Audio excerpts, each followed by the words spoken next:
After being publicly humiliated and fired by her wealthy employer, Maria's life takes an unexpected turn when a mysterious sum of money appears in her bank account.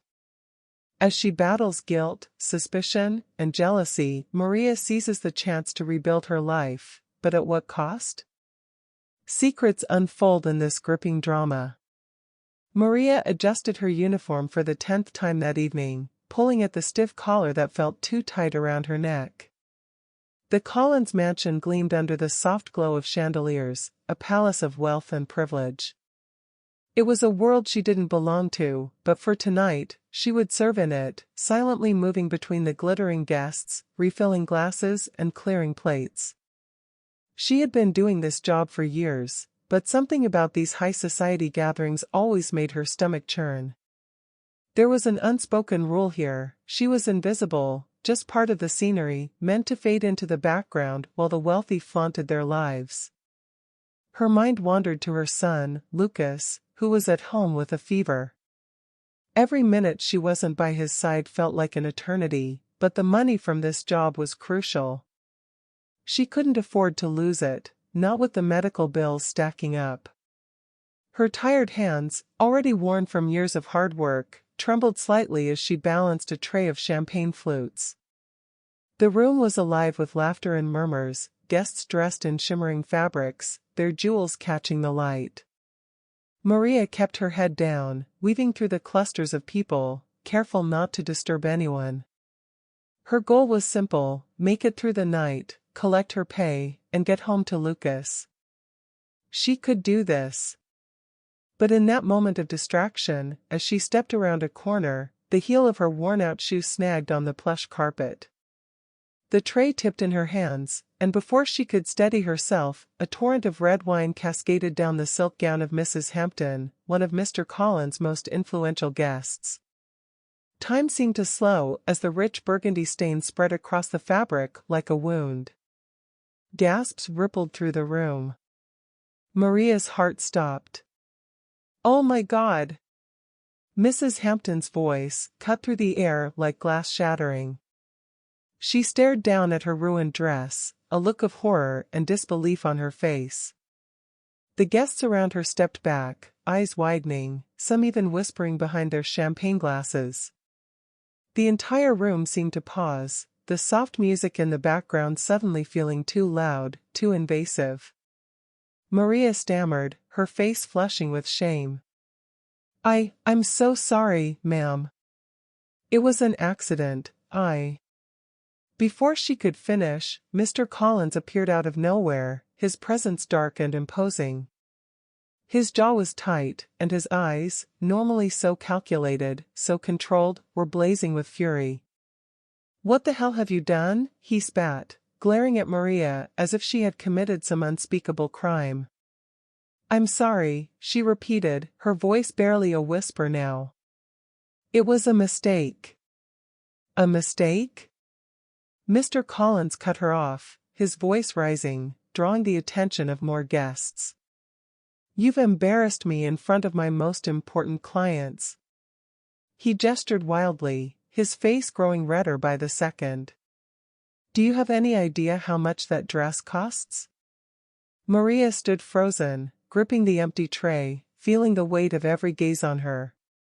Her skin burned with humiliation. She wanted to disappear, to melt into the floor beneath her. But there was nowhere to hide. "I'll pay for the cleaning," she said desperately, though she knew it was an empty offer. She barely had enough to cover rent this month, let alone a gown that probably cost more than a year's worth of her wages. "You'll pay?" Collins laughed bitterly, his voice dripping with condescension. "You couldn't afford to clean the shoes she's wearing, let alone the dress. Do you even know who she is?" Tears stung the corners of Maria's eyes, but she forced them back. She couldn't cry, not here, not now. Not in front of all these people. She had to keep it together, had to show some shred of dignity, even though she felt it slipping away. Mr. Collins stepped closer, lowering his voice, though it was no less venomous. "You're fired. Get out of my house, and don't ever show your face here again." His words landed like a punch to her gut. Fired. The reality of it hit her all at once. Her job, her only source of income, was gone. She thought of Lucas lying at home, sick in bed, and the money she needed to keep him safe. The ground beneath her felt unsteady, like everything she'd been holding onto was crumbling. She tried to speak, to plead, but her throat closed up, the humiliation swallowing her whole. The room was still, everyone watching, waiting to see what she would do next. Maria stood there, shaking, as Mr. Collins turned his back to her, already dismissing her from his mind. The murmur of voices slowly returned to normal, the guests resuming their conversations as though nothing had happened.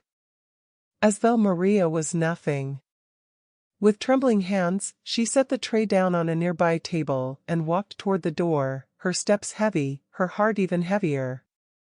She kept her head down as she made her way through the elegant hallways of the mansion, past the grand staircase, past the paintings that cost more than everything she owned.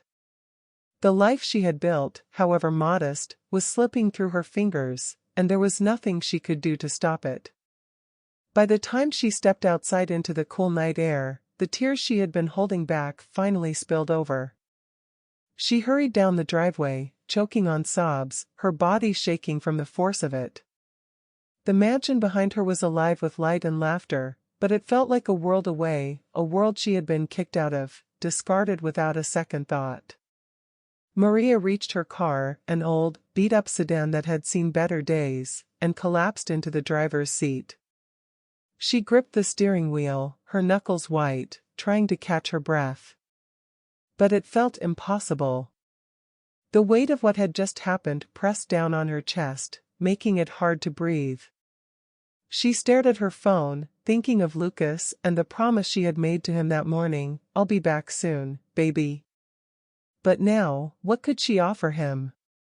No job, no money, and no way forward.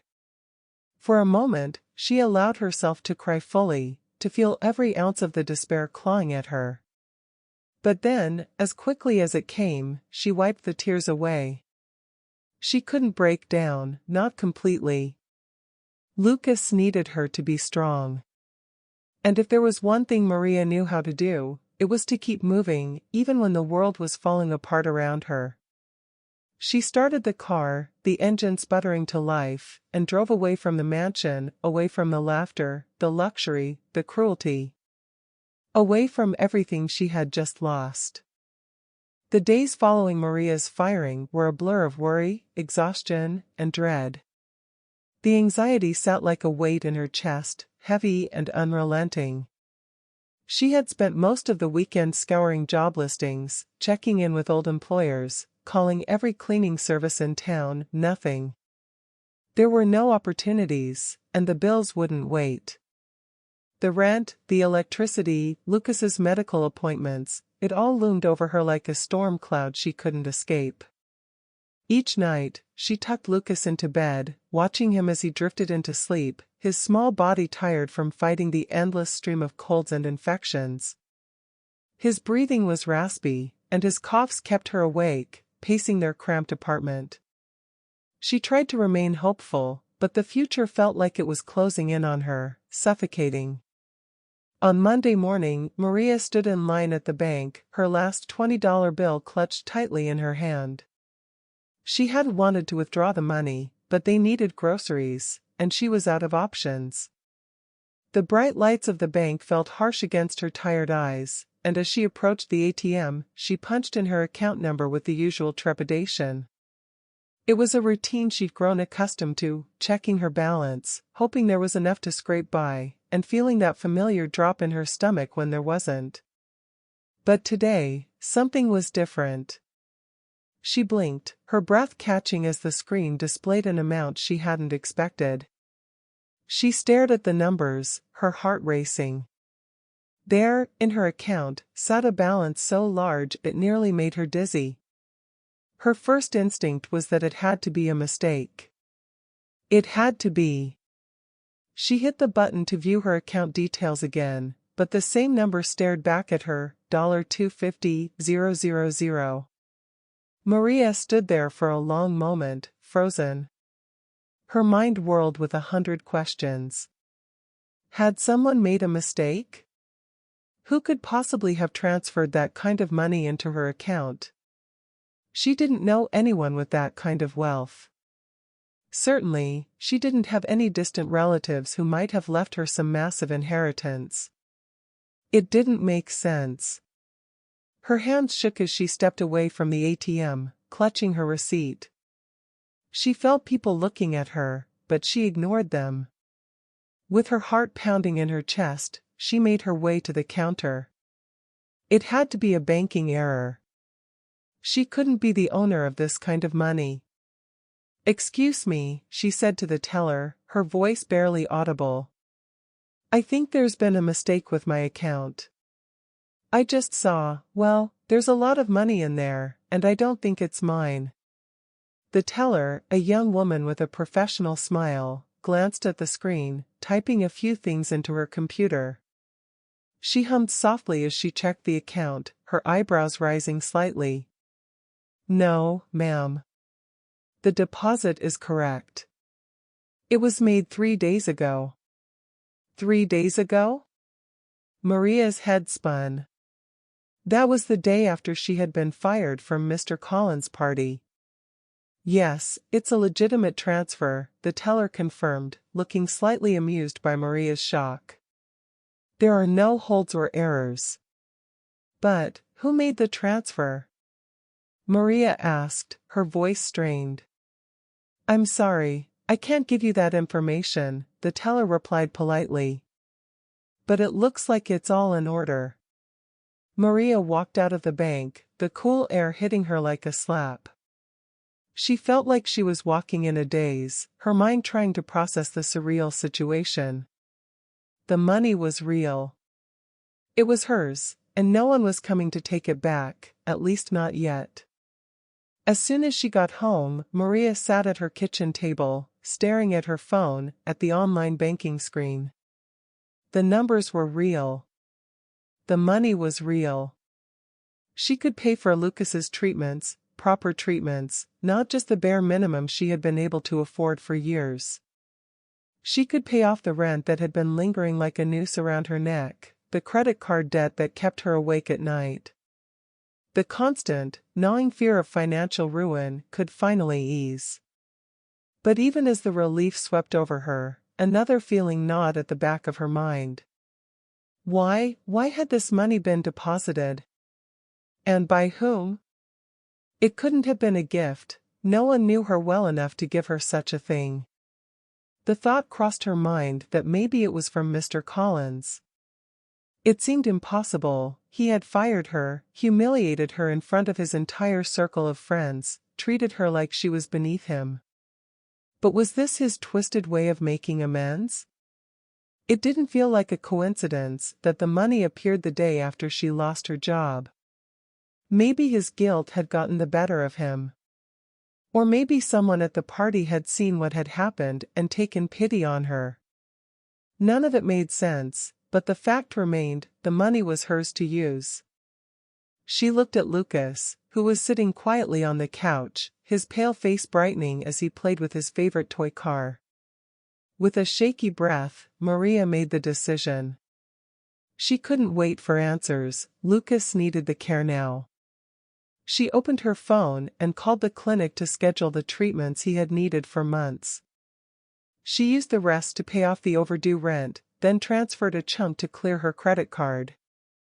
The weight that had been pressing down on her chest for years lightened with each transaction, though the unease never completely left her. She kept wondering when the other shoe would drop, when someone would realize the mistake and demand it all back. Or worse, when whoever had sent the money would show up with strings attached, expecting something from her she wasn't prepared to give.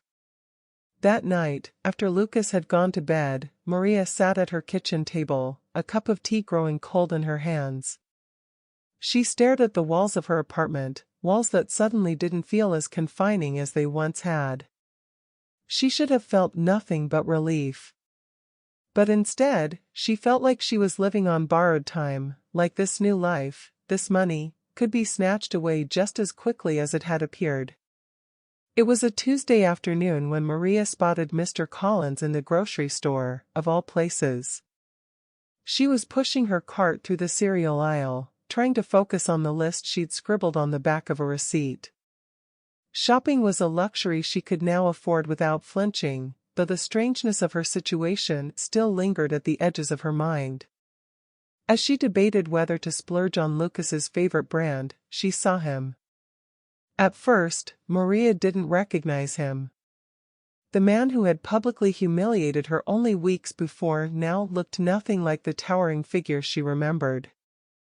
His suit was gone, replaced with a rumpled shirt, and his usually perfect hair was disheveled. His shoulders were slumped, and the arrogance that had always surrounded him like an invisible shield was nowhere to be found. For a moment, Maria considered turning around and leaving the store without being seen. But before she could, their eyes met. There was no escaping it now. She watched as his face flickered with recognition, followed by something else, something close to shame. He nodded slightly, as if to acknowledge her presence.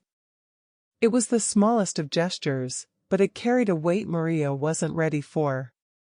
She stiffened, bracing herself for whatever cold, dismissive comment he might throw her way.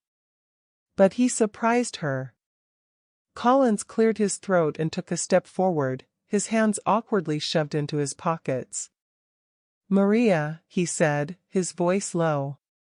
He glanced around the aisle, as though making sure no one could overhear them. "I need to apologize." Of all the things she had expected, an apology wasn't one of them. She narrowed her eyes, searching his face for any sign of insincerity. There was none. The man standing in front of her was far from the confident, untouchable boss who had destroyed her in front of his elite friends. He looked tired, almost broken. "Apologize?" Maria repeated, her voice laced with disbelief. She crossed her arms, instinctively defensive. "For what?" Collins shifted his weight, looking more uncomfortable by the second. "For what happened at the party. I was out of line." Maria bit back the harsh words that bubbled to the surface. Out of line? He had crushed her dignity, stripped her of her livelihood, all while basking in the laughter of his guests. That was more than out of line. But she kept her expression neutral, watching him struggle for the right words. "I was going through some things," he continued, his eyes darting around again. "My marriage, it's been falling apart. Things at home haven't been good for a long time, and I took it out on you. That wasn't fair." Maria's anger simmered just below the surface. She had spent years in silence, serving people like Collins who never gave her more than a passing glance, as though she were just another piece of furniture in their perfect, polished lives. And now, with his life unraveling, he thought a simple apology would make it better?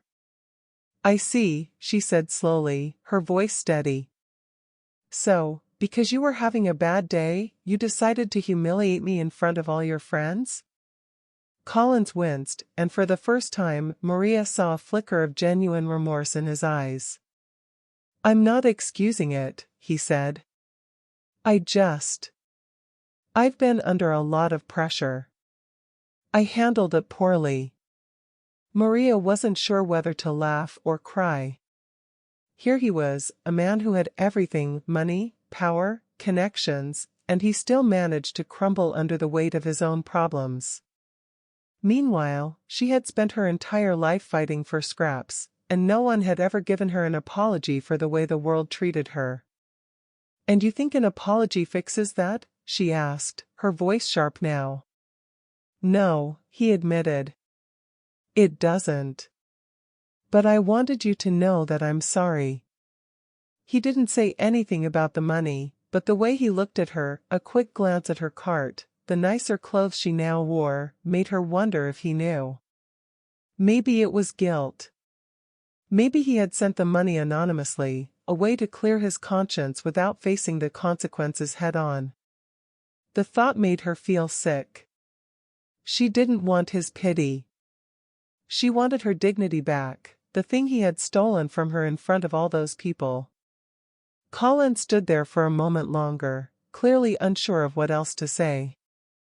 He gave a short nod, then turned and walked away, leaving Maria standing in the aisle, gripping the handle of her cart like it was the only thing keeping her grounded. She watched him go, her emotions a tangled mess of anger, confusion, and something else she couldn't quite place. Later that evening, she sat at her kitchen table, replaying the encounter in her head. As much as she wanted to dismiss the apology, it lingered, twisting inside her like a thorn. She didn't want to forgive him. She didn't want to let go of the resentment she had clung to since that night. But she also couldn't deny the fact that Collins looked like a man unraveling, his once perfect life slipping through his fingers. As she sat there, staring at the wall, her phone buzzed. It was a text from Clara. "Can we talk?" Maria sighed, knowing exactly what this was about. Clara had been acting strange for weeks, ever since she'd noticed Maria's new clothes, the paid-off bills, the subtle but undeniable shift in Maria's life. Jealousy had been simmering between them, souring their once close friendship. And Maria had avoided the confrontation for as long as she could, but Clara wasn't going to let it slide any longer. When Maria walked into the small cafe the next morning, she spotted Clara at a table in the corner, sipping coffee and scrolling through her phone. As soon as Maria sat down, Clara put the phone away, her expression tight. "You're finally here," Clara said, her tone sharp. "I'm here," Maria replied quietly. She already felt the tension between them, thick and uncomfortable. Clara leaned forward, her voice dropping to a whisper. "What's going on with you, Maria? Don't pretend like nothing's changed. I've known you for years. You've suddenly got new clothes, your bills are paid, and I'm supposed to believe that just happened out of nowhere?" Maria stiffened. "It's none of your business, Clara." Clara's eyes narrowed. "None of my business? I'm your best friend. Or at least I thought I was. But now you're keeping secrets, and I don't even know who you are anymore." Maria's chest tightened. She knew Clara's jealousy wasn't entirely unjustified, she had been evasive, and the sudden influx of money was hard to explain. But Clara's accusations hurt. They cut deep. "I'm not keeping secrets," Maria said, though the words felt hollow. Things changed. I got a break, okay? For once, something went my way." "Where did the money come from, Maria?" Clara pressed, her voice laced with suspicion. "I don't know." Maria snapped, her voice rising. She stood up from the table, her hands trembling. "I don't know, Clara. But it's not something I want to talk about. Not with you, not with anyone." Clara's eyes softened, but the damage was done.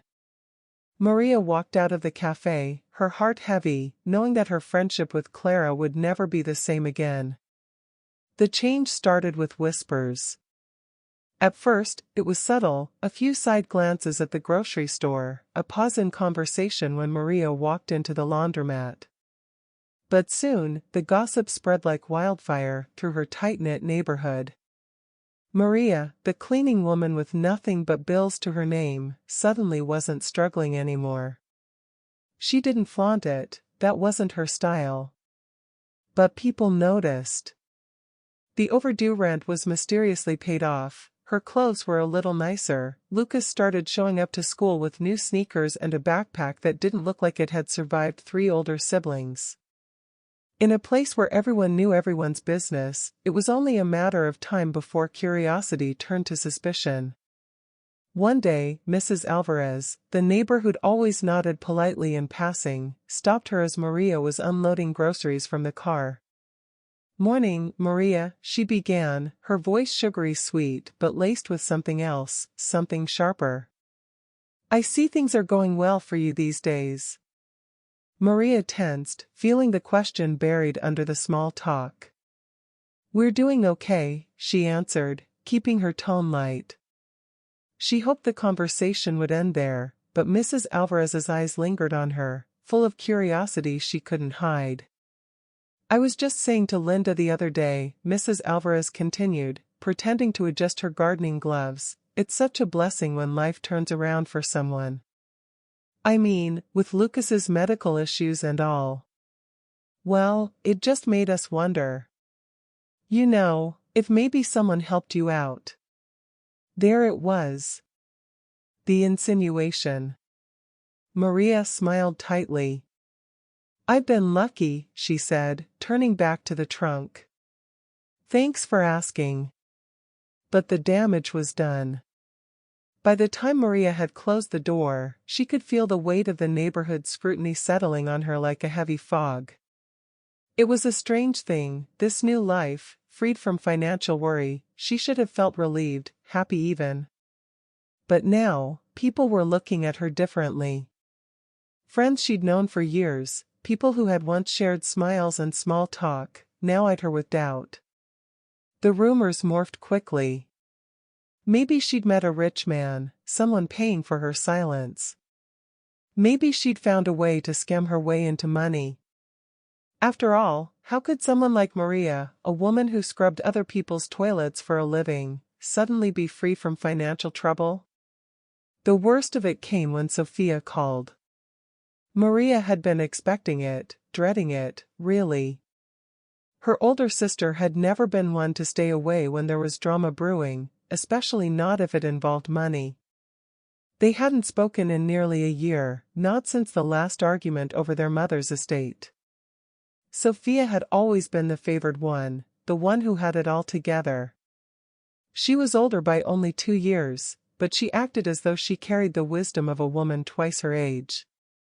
And now, with Maria's life taking an unexpected turn, Sophia couldn't resist swooping in. Maria, I heard the craziest thing, Sophia began when she called. No hello, no small talk, just straight into the tension, like she always did.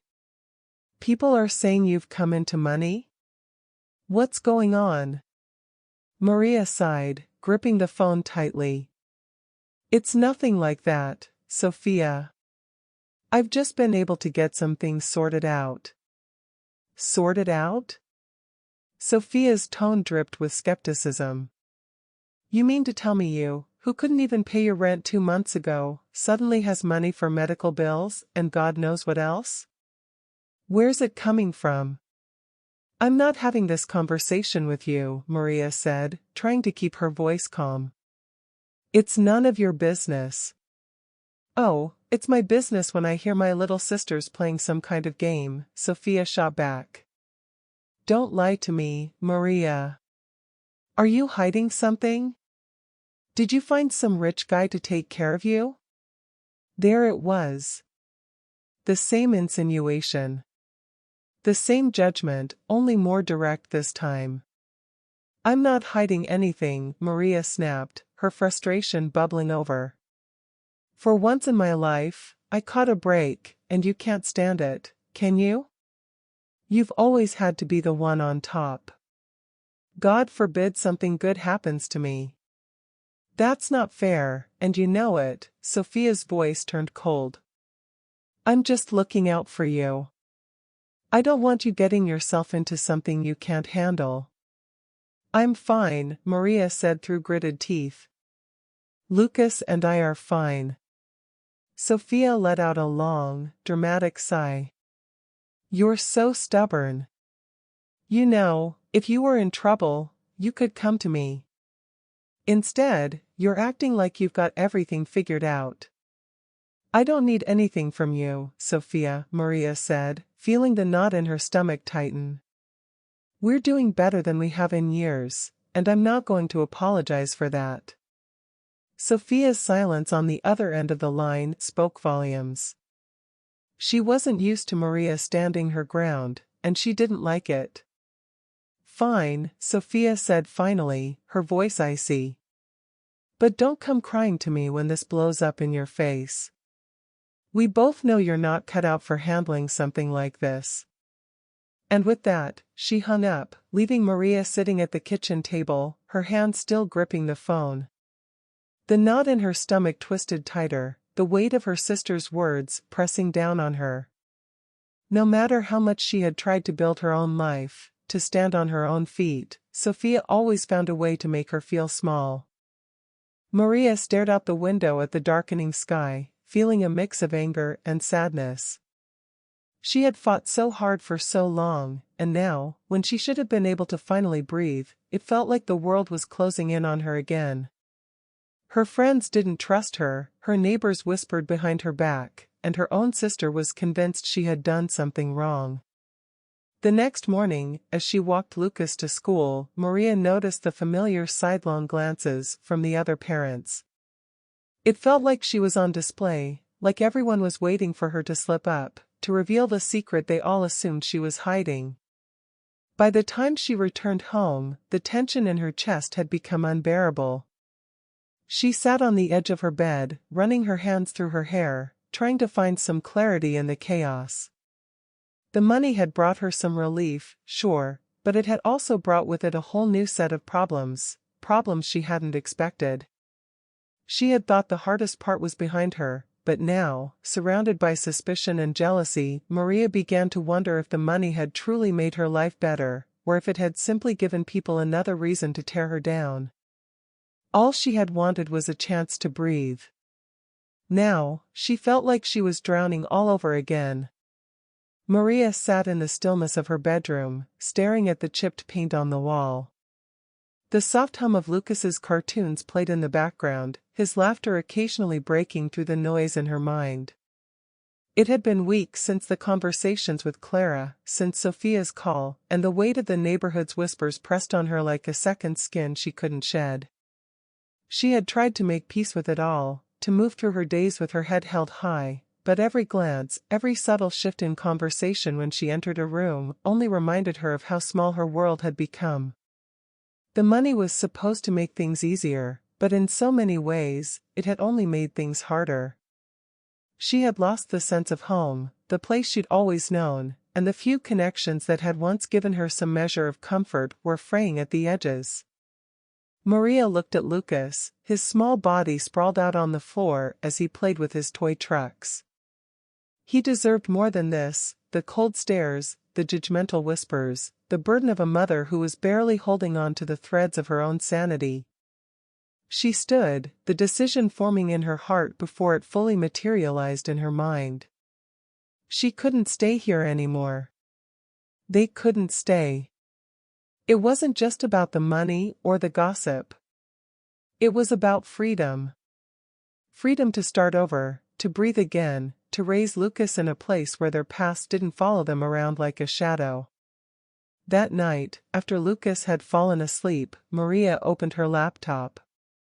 She began searching for cities, places far enough away to feel like a real change, but not so far that she'd be completely uprooted. A few clicks brought her to a site featuring a small, vibrant city about 2 hours south. It wasn't glamorous, but it wasn't trying to be. The streets were lined with mom-and-pop shops, local businesses, and parks where children played without a care in the world. It was exactly what she needed, a place where no one knew her name, where no one cared about the past, and where she could build a life that was entirely her own. She didn't hesitate any longer. With a few keystrokes, she submitted a rental application for a modest 2-bedroom apartment, her stomach fluttering with nervous excitement. The move happened fast. A few weeks later, after countless boxes, goodbyes that didn't feel heartfelt, and a final look at the apartment she had called home for years, Maria and Lucas drove away from the only life they had ever known. She didn't look back as they crossed the city limits. There was nothing for her there anymore. The first time she walked into their new apartment, Maria felt something she hadn't in a long time: hope. The place wasn't perfect. The carpets were worn, the kitchen cabinets needed a fresh coat of paint, and the windows rattled slightly when the wind picked up. But it was theirs. It was the kind of place where beginnings were made. Lucas took to the move better than Maria could have imagined. He loved the local playground, where the swings were always empty, and the children were quick to make new friends. His first day at school went smoothly, and by the end of the week, he was already rattling off names of new classmates and begging her to sign him up for soccer practice. For the first time in what felt like forever, Maria allowed herself to exhale. There were no eyes watching her, no whispers about where her money had come from, no one asking questions that sliced at the core of her being. This was what she had dreamed of, a fresh start in a place where the past held no power over her. She had saved a good portion of the money, determined to make it last, but she wasn't content to sit still.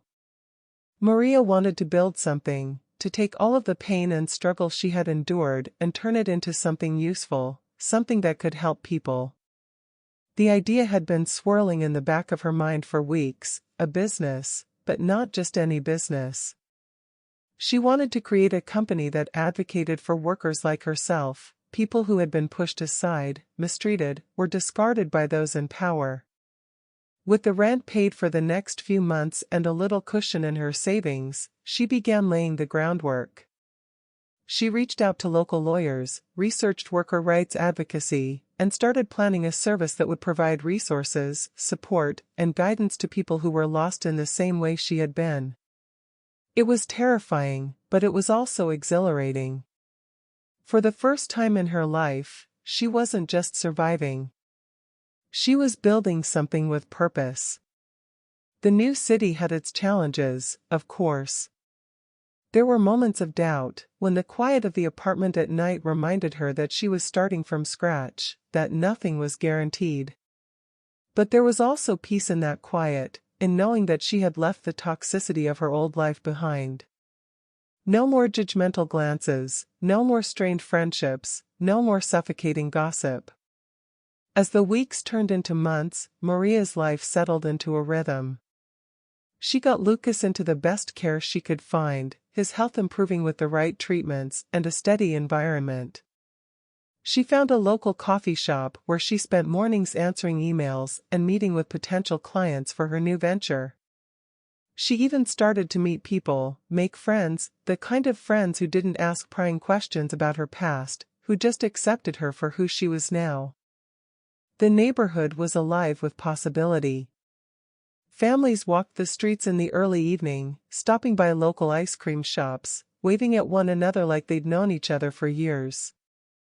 The neighbors were friendly but not overbearing, and the city buzzed with a sense of community Maria hadn't felt in a long time. Every morning, she woke up to the sound of Lucas's laughter, the light streaming through the window of their small apartment, and for the first time in what felt like a lifetime, Maria allowed herself to believe in the future again. The weight of her old life had been lifted, the past left behind in the city they had escaped. One day, as she watched Lucas play soccer in the park, his cheeks flushed with excitement, she felt a surge of gratitude wash over her. She had made it out. They had made it out. They weren't defined by the gossip, the whispers, or the past anymore.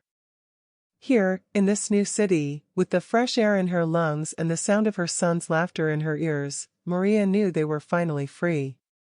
And she smiled. The decision to go back to school had been quietly forming in Maria's mind ever since they moved to the new city. At first, it felt like a distant dream, something that could wait while she adjusted to their new life. But once the idea took root, it grew stronger, louder. It wasn't just for her, it was for Lucas, too. He deserved a mother who could offer him more than survival, more than just getting by. One evening, after Lucas had fallen asleep, Maria sat at the kitchen table, her laptop glowing softly in front of her. She typed in "community college near me," her fingers trembling slightly as the search results populated. It felt surreal, the thought of sitting in a classroom again, of reading textbooks and writing papers. She had dropped out years ago when life became too chaotic, and finishing her education had always felt like a lost opportunity. But now? Now, there was nothing standing in her way. The next day, with determination running through her veins, she enrolled in the local community college, choosing a part-time schedule that would allow her to balance school and taking care of Lucas. It wasn't going to be easy. She would be juggling classes, homework, Lucas's school activities, and her budding business. But Maria felt something she hadn't in years, a sense of purpose, like each decision she made was pulling her toward a better version of herself. The first day back in the classroom was a strange mix of excitement and anxiety. Sitting at one of the small desks in a brightly lit room full of younger students, she felt both out of place and oddly at home. The professor introduced the course material, and Maria found herself eagerly jotting down notes, her mind hungry for knowledge after years of focusing only on survival. It wasn't long before Maria found her rhythm. Mornings were spent getting Lucas off to school, followed by a few hours at the college, and afternoons in the park or at soccer practice. The balancing act between student, mother, and budding entrepreneur was exhausting, but every evening when she sat down to study after Lucas had gone to bed, Maria felt proud of herself in a way she hadn't expected. As the weeks went on, something shifted in their lives. The heavy cloud that had followed them for so long, through years of struggle, judgment, and exhaustion, began to lift. Maria noticed it first in Lucas.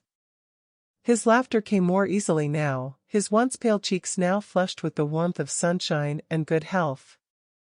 His teachers sent home glowing reports, praising his focus and kindness. He was thriving, both physically and emotionally, in a way that Maria hadn't seen in years. She marveled at the transformation in him. The endless cycle of doctor's visits, sleepless nights, and constant worry seemed like a distant memory. His health had stabilized, thanks to the care she could now afford, and for the first time, Lucas seemed like any other 8-year-old boy. Happy. Carefree. Maria often found herself watching him in quiet moments, like when he was sprawled across the living room floor, building intricate Lego cities or practicing his spelling words at the kitchen table. The light in his eyes, the one that had dimmed over the years, was back, and Maria felt like she was finally giving him the life he deserved. But it wasn't just Lucas who was thriving. For the first time in her adult life, Maria felt like she was on the right path.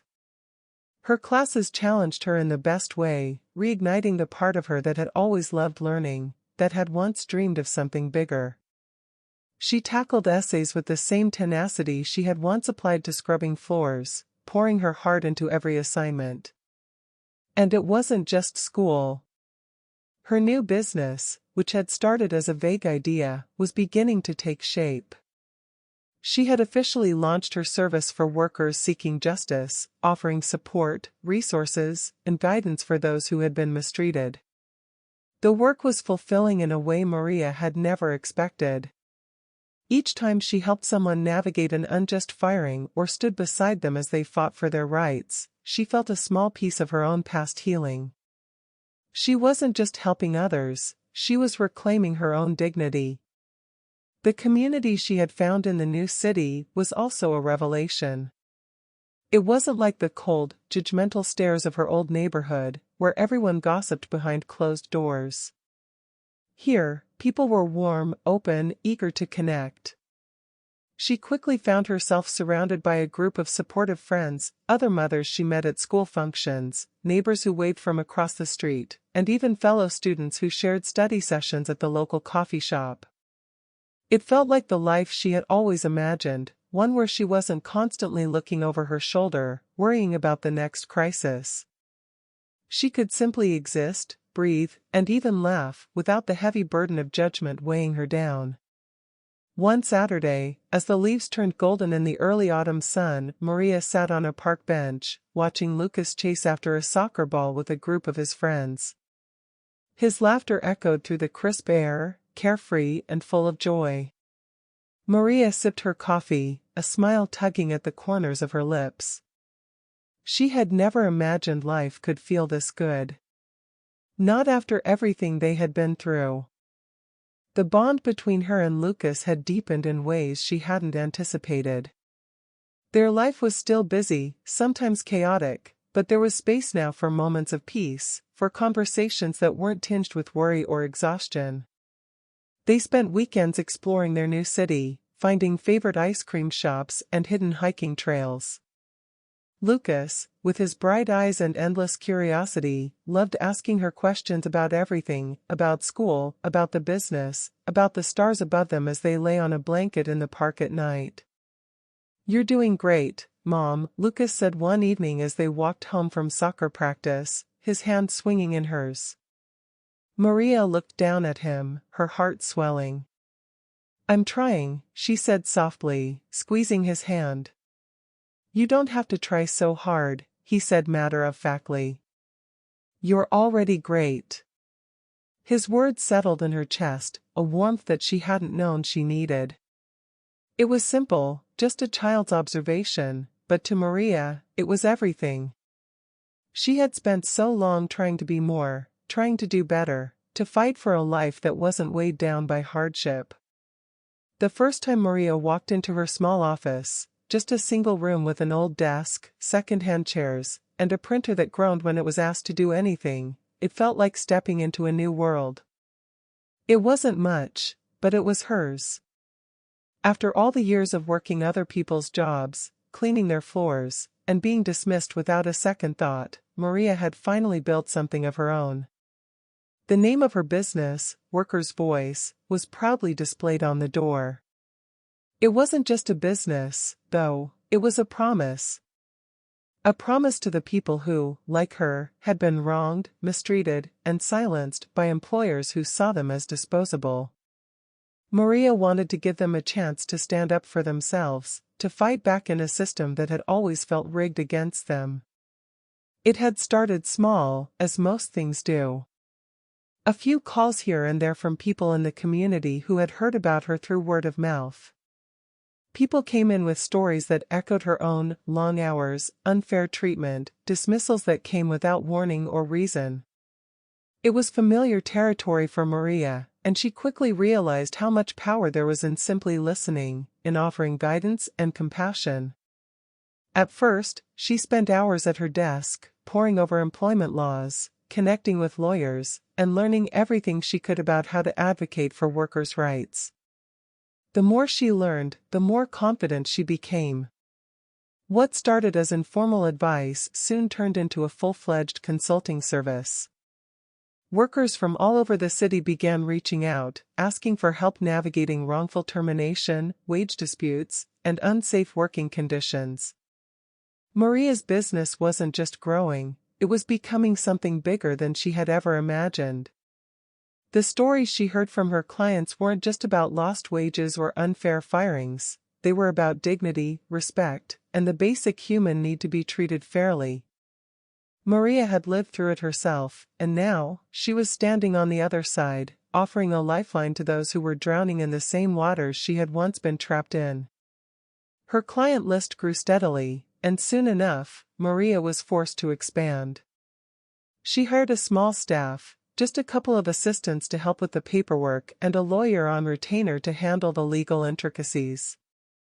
They worked out of that same modest office, filling it with laughter, purpose, and an unshakable belief in what they were doing. Each victory, no matter how small, felt like a triumph. The day they won their first case, a single mother who had been wrongfully fired for taking time off to care for her sick child, Maria celebrated like it was a $1 million victory. In a way, it was. Not because of the money, but because of the justice. That's what Workers' Voice was all about, giving a voice to those who had been silenced and showing them that they weren't alone. Lucas, too, was thriving. He watched his mother with wide eyes, seeing her not just as his caregiver, but as someone who was changing the world around her. He was proud of her, and Maria knew that. Every day, when she came home from work, Lucas would ask her how many people she had helped that day, and she would smile, pull him into her arms, and tell him about each victory, each person who had found hope again because of what they were doing. The community began to take notice, too. Maria's business, once a small, local venture, began to earn respect. Workers who had been voiceless for so long now had somewhere to turn, and word spread quickly. Her phone rang more often, and people stopped her on the street to thank her for the work she was doing. They called her a hero, though Maria never saw herself that way. She was just a woman who had lived through hell and refused to let others go through it without help. As the business grew, so did Maria's confidence. She found herself speaking at local events, advocating for labor rights, and pushing for policy changes that would benefit workers across the board. Her once quiet voice had become strong, determined, unafraid to challenge the powers that be. One evening, after a long day at the office, Maria sat down at the kitchen table, a cup of tea in her hands. Lucas was working on a school project in the other room, and the apartment was filled with the comforting hum of life. For the first time in years, Maria felt like she could breathe without the weight of worry pressing down on her. The life she had dreamed of, one where she wasn't just surviving but thriving, was finally hers. This was their happy ever after. Not the kind written in fairy tales, but the kind that was earned through grit, hard work, and the unwavering belief that better days were always possible.